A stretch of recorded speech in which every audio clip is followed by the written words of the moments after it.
Hello everybody, today I'm going to show you how to create a simple search with the primitives that we already have. We don't have a dedicated search primitive, but we will have soon, but for now this is how you do it. So basically, first of all you start with the page.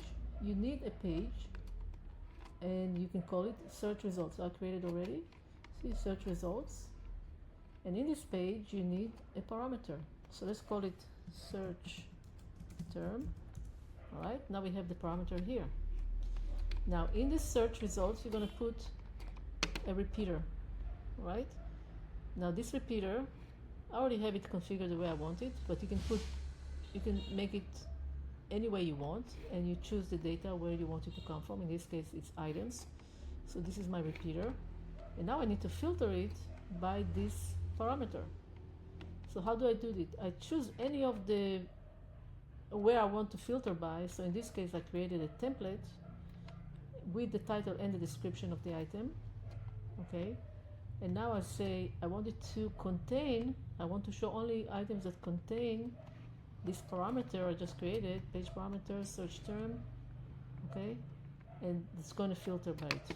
Okay, so now you have it all ready. Now you need to just set up the search box. So the search box is basically just a simple input primitive, and the input primitive has a few actions. You can see on clear, on value change, on enter, and outside click. What we're interested in is on enter. So we want them to be able to enter something and then click enter and then search this way.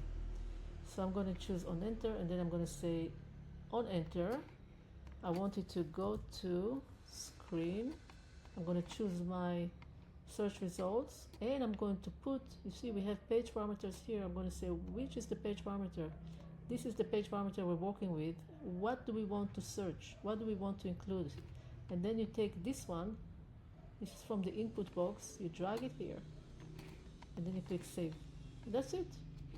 So let's see how it works. I'm going to put here the word phone, and here you go, you get items with the word phone. Sometimes it's inside, you can't see it right away, but it's there. Okay, let's clear it.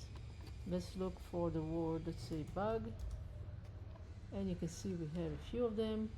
Right, so this is how you do a very simple search with just the primitives that we have. Thank you for watching.